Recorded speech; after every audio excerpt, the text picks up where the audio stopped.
warahmatullahi wabarakatuh. Allahumma sholli ala Muhammad wa ala ali Muhammad. Para pemirsa Khilafah News yang dirahmati Allah, alhamdulillah kita berjumpa lagi dengan program kesayangan kita, yakni Kabar Petang.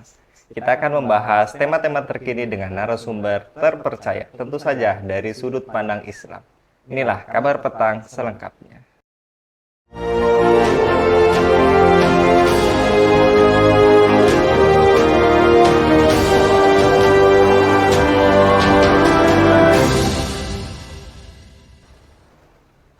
Ketua Majelis Pertimbangan P3 Romahur Muzi alias Romi menghimbau agar publik tak menjadikan kesolehan seseorang untuk mengukur kepantasan sebagai seorang pemimpin. Terpenting, kata dia, adalah faktor integritas. Dalam Al-Ahkamu Sultaniyah, kitab yang menjadi salah satu rujukan untuk tata negara dalam hukum Islam sekalipun, seorang pemimpin yang ahli maksiat masih memiliki hak untuk ditaati, sepanjang dia tidak melarang kebebasan beragama. Jelasnya. Betulkah argumentasi Romi? Apa kriteria pemimpin dalam Islam? Seperti apa pemimpin yang wajib ditaati? Untuk membahasnya, kami terhubung dengan pengasuh Majelis Taklim Baitul Quran, Ustadz Lutfi Hidayat. Kita sapa terlebih dahulu Ustadz Lutfi. Assalamualaikum warahmatullahi wabarakatuh, Ustadz. Assalamualaikum warahmatullahi wabarakatuh. Bagaimana kabarnya, Ustadz? Alhamdulillah, saya Alhamdulillah. Mantan terpidana kasus korupsi yang juga politikus P3 Romahur Muzi mengungkapkan pemikirannya soal kriteria calon pemimpin ke depan. Publik diharapkan tidak menyoal kesolehan dari 3 calon presiden yang muncul saat ini. Betulkah argumentasi Romahur Muzi, Ustadz Lutfi? Baik. Alhamdulillah wa mushollian ala Rasulillah wa ala alihi wa sahbihi wa mawala. Untuk menilai benar atau tidaknya apa yang dikemukakan oleh Romi adalah yang pertama itu siapa sebenarnya yang berkata-kata berkalimat tersebut. Nah, tapi kalau kita lihat bahwa yang berkata ini adalah Romi, ya, dia mewakili lah partai yang memiliki sejarah dengan Islam, tentunya seharusnya dia berbicara itu dengan sudut pandang Islam. Apalagi dia bawa-bawa Al-Ahkam Sultaniyah Imam Al-Mawardi yang tentu haruslah berpijak dari sudut pandang Islam. Jadi oleh sebab itu, kalau kita katakan bahwa Mas Romi itu benar-benar sudah tobat ya karena dia adalah seorang politikus terpidana korupsi, begitu, seharusnya bicaranya itu adalah berdasarkan landasan Islam. Dan apa yang dikatakan oleh beliau itu justru bertentangan dengan syariat Islam itu sendiri yang sesungguhnya menjadikan kesalehan individu tersebut, baik maupun sistem yang akan dilaksanakan oleh pemimpin tersebut harus berdasarkan kepada kebaikan-kebaikan yang menjadi mayoritas kaum muslimin di Indonesia ini adalah memeluk Islam. Demikian, Ustaz. Jadi pernyataan tersebut tidak tepat.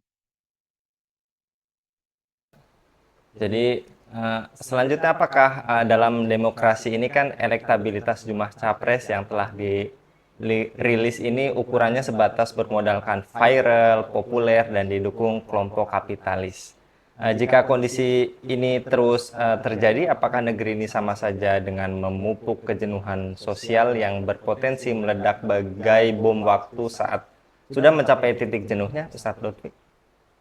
Baik, memang kalau kita melihat ya dan mengamati berbagai peristiwa politik yang kait dengan apa orang mengatakan ini adalah politik demokrasi yang seolah-olah itu mewakili rakyat, ini sesungguhnya menjadi catatan penting bagi kita bahwa banyak yang ganjal sesungguhnya yang tidak sesuai dengan fakta daripada fakta demokrasi itu sebagai sebuah sistem politik bahwa yang katanya demokrasi itu berdasarkan kepada kehendak rakyat, sesungguhnya apa yang dikatakan oleh salah seorang wakil rakyat sendiri bahwa kita masih ingat ya beberapa yang lalu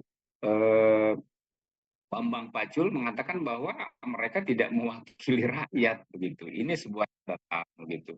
Kemudian yang berikutnya bahwa ke sini juga terkonfirmasi bahwa sesungguhnya demokrasi itu betul-betul tidak mewakili suara rakyat ya bahkan suara rakyat itu diganti dengan berdasarkan hitung-hitungan mayoritas dan itu diganti pula kadang-kadang dengan uang ini sangat-sangat berbahaya bagi kepentingan masyarakat. Dan betul bahwa suatu ketika ini bagaikan bom kejenuhan masyarakat yang akan muak terhadap penipuan-penipuan yang ada pada sistem yang memang kian hari kian mengkonfirmasi sendiri ya berbagai kejanggalan-kejanggalan atau ilusi daripada demokrasi itu sendiri.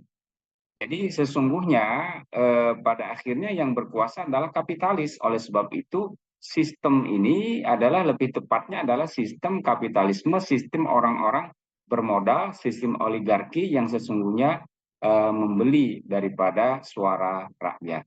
Demikian, Ustaz. Baik, Ustadz. Tadi juga Anda katakan pemimpin itu mengharuskan kesolehan. Kemudian sejauh mana seorang pemimpin itu wajib ditaati? Betulkah pemimpin fasik atau ahli maksiat tetap wajib ditaati, Ustadz Lutfi? Baik. Sebelum itu memang ada persoalan yang disoal oleh Mas Romi ini adalah kriteria ya. Yang berikutnya nanti adalah bagaimana ketaatan terhadap pemimpin itu sendiri. Soal kriteria, kalau kita betul-betul jujur ya mengambil apa-apa yang ada pada Ahkamus Sultaniyah, itu sesungguhnya para ulama menyepakati bahwa setidaknya ada 7 kriteria sebagai seorang pemimpin dalam pandangan syariat Islam. Yang pertama dia adalah muslim, yang kedua dia laki-laki, yang ketiga dia balik, yang keempat dia berakal, kemudian yang kelima dia merdeka, artinya bukan budak, bukan dalam kekuasaan pihak lain. Bahkan kadang-kadang kita lihat ya pemimpin-pemimpin sekarang yang dikooptasi oleh kapitalis atau oligarki itu bagaikan budak yang tersandra oleh para pemodal. Ini juga kadang kita pertanyakan syarat yang kelima. Kemudian yang keenam adalah adil, bukan orang yang fasik dan bukan pula orang yang banyak melakukan maksiat. Dan yang ketujuh adalah mampu, capable, begitu ya. Jadi memang sesungguhnya kalau kita betul-betul jujur, apalagi yang kita sangat sayangkan, Mas Romi ini membawa-bawa Ahkamus Sultaniyah, begitu ya. Kalau dicek ya, sesungguhnya hakikatnya banyak banyak berbohong begitu. Kayak ada mengatakan bahwa dalam kitab tersebut mengatakan apa yang dikatakan saudara Romi begitu. Nah, oleh sebab itu, kalau kita kaitkan dengan bagaimana pada akhirnya setelah ada perkara kriteria kepemimpinan, yang berikutnya adalah sejauh mana pemimpin tersebut kemudian bisa ditaati. Kata beliau kan, meskipun maksiat, meskipun melakukan dosa itu tetap ditaati. Jadi ini sesungguhnya sebuah argumentasi yang tidak jujur gitu ya, kemudian mengutip politikus kaum muslimin. Nah, kalau kita melihat tadi ada kriteria yang keenam yakni dia adil. Adil itu dalam pandangan Islam ya diddunya atau simpangannya atau lawannya itu adalah dia fasik atau zalim. Nah, Allah Subhanahu wa taala berfirman, "Waman lam yahkum bima anzalallah faulaika humul zalimun. Waman lam yahkum bima anzalallah faulaika humul fasiqun." Jadi sesungguhnya ya kriteria yang keenam yakni adil itu tidak dipenuhi orang yang sering melakukan maksiat, ya sering melakukan, bisa dia melakukan banyak dosa besar atau dia sering melakukan dosa kecil, itu orang-orang fasik. Jadi sesungguhnya sejujurnya sejatinya tidak bisa kita katakan orang-orang yang banyak bermaksiat syaratnya saja sudah dia tidak memenuhi syarat untuk menjadi pemimpin di dalam pandangan Islam. Nah, kemudian ketika terkait dengan ketaatan, Allah Subhanahu wa taala berfirman di dalam surat An-Nisa ayat yang ke-59, A'udzubillahi samil alim minasyaitonir rajim. Bismillahirrahmanirrahim. Ya ayyuhalladzina amanu athi'ullaha wa athi'ur rasul wa ulil amri minkum. Nah, di sini memang ada suatu rangkaian 3 ketaatan. Wahai orang-orang yang beriman, taatlah kalian kepada Allah, yang pertama. Yang kedua adalah taatlah kepada Rasul. Ya, jadi artinya ini tidak boleh bertentangan karena waw di sana waw ataf, waw yang memang menyelaraskan taat kepada Allah, taat kepada Rasul, dan taat kepada ulil amri minkum, yang taat ya pemimpin di antara kalian yang taat kepada Rasul dan taat kepada Allah Subhanahu wa taala. Bahkan di dalam beberapa keterangan bahwa ini sejalan dengan pendapat Imam Syaukani bahwa ulil amri itu adalah mereka para imam, khalifah, para sultan, para qadhi, hakim, setiap orang yang memiliki kekuasaan syar'i, ya, wilayatun syar'iyatun, ya, wala wilayatun taghutiyatun. Dia wilayah ketaatannya itu adalah wilayah syariah. Jadi kalau kita kaitkan dengan syarat yang pertama saja sudah jauh memiliki dia syarat-syarat atau batal begitu ya. Syarat-syarat untuk sebagai pemimpin seharusnya yang adil, tapi dia banyak maksiat, ya demen apa namanya nonton porno, bahkan yang lebih kita sangat sayangkan nggak mengerti bahwa yang bersangkutan itu bermasalah. Ini kan sangat bermasalah. Ya apa salahnya katanya nonton porno? Nauzubillah.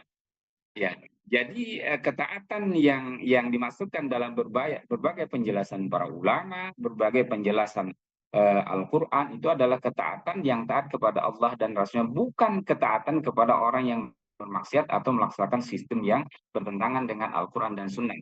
Bahkan salah satu tafsir yang cukup terkenal, Imam Al-Baghawi dalam Ma'alim Tanzil mengatakan bahwa hak yang wajib ya ditunaikan oleh seorang pemimpin adalah memutuskan perkara atau berhukum dengan apa yang Allah turunkan daripada Al-Quran dan As-Sunnah, dan menjalankan amanah. Ya, amanah adalah syariat, dan jika pemimpin telah melakukan hal itu maka ya hak wajib ditunaikan oleh rakyat adalah untuk at-ta'ah. Ya, jadi kalau dia bermaksiat sesungguhnya tidak ada ketaatan ya terhadap orang-orang yang apa namanya melakukan kemaksiatan ya. Bahkan begini ya, jangankan untuk apa namanya memilih pemimpin yang memimpin banyak masyarakat, para ulama terdahulu untuk menjadi wali nikah saja itu jangan fasik begitu kan, jangan orang yang banyak melakukan dosa atau dia sering melakukan dosa kecil atau demen melakukan dosa besar. Jadi ini adalah perkara yang sesungguhnya kaum muslimin telah mengerti ya, tapi dilontarkan kepada kaum muslimin untuk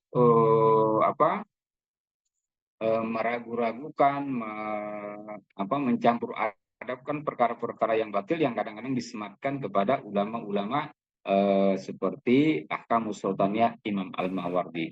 Jadi demikian ya, perkara yang pertama adalah tidak sesuai dengan syarat kepemimpinan, yang kedua adalah memang ketaatan itu tidak bisa dilakukan kepada orang yang maksiat kepada Allah Subhanahu wa taala. Demikian, Ustaz. Baik, jadi memang sudah tidak masuk kriteria pemimpin lagi ya Ustadz. Jadi terakhir Ustadz, terkait apakah pemimpin wajib menegakkan sistem pemerintahan Islam? Karena banyak juga yang beranggapan bahwa menegakkan sistem pemerintahan Islam hanya perantara, bukan tujuan gitu. Bagaimana kita menanggapinya, Ustadz? Baik. Jadi memang ini yang tidak gampang ya dipahami, bahwa Rasulullah SAW sesungguhnya memberikan contoh itu adalah paketnya.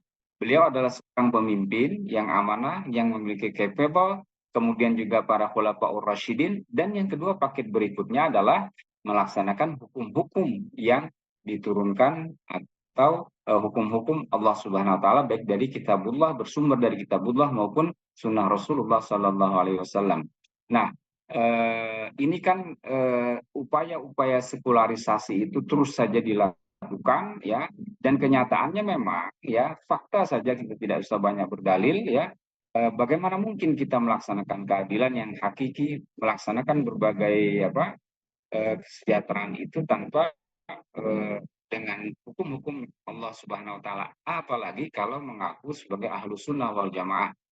Jadi bagaimana mungkin ya kemudian mengklaim dia ahlu sunnah wal jamaah tetapi menolak syariah, menolak diterapkannya syariah secara kafah dalam kehidupan. Ya apalagi dalam beberapa kalimat ulama dikatakan bahwa di dalam kitab Al-Faruq Bainal Firaq ya, Al-Qahir Al-Baghdadi mengatakan bahwa arkan yang ke-12 kata beliau adalah ya wajib ya dia meyakini perkara yang pokok, yakni kewajiban menegakkan al-khilafah atau imamah yang melaksanakan syariat Islam secara kafah. Jadi kita terus berupaya mengklarifikasi begitu ya untuk meluruskan agar umat betul-betul memiliki pemahaman yang hakiki, terus tidak tertipu dengan ilusi-ilusi aturan-aturan buatan manusia yang hanya memperpanjang penderitaan dan ketidakadilan. Demikian, Ustaz. Masya Allah. Jazakallah Ustadz Lutfi atas pencerahannya terkait kabar petang sore hari ini. Mudah-mudahan Ustadz Lutfi dan sekeluarga diberikan kemudahan oleh Allah dan kesehatan dalam setiap aktivitasnya. Innallaha rabbal alamin. Baik pemirsa Khilafah News yang dirahmati Allah, demikianlah program kabar petang kita pada sore hari ini. Jangan lupa untuk subscribe, like, dan share sebanyak-banyaknya. Semoga menjadi amal kebaikan bagi kita semua di dunia maupun di akhirat. Saya Anggi Suwarnadi undur diri, sampai jumpa di lain kesempatan. Wassalamualaikum warahmatullahi wabarakatuh.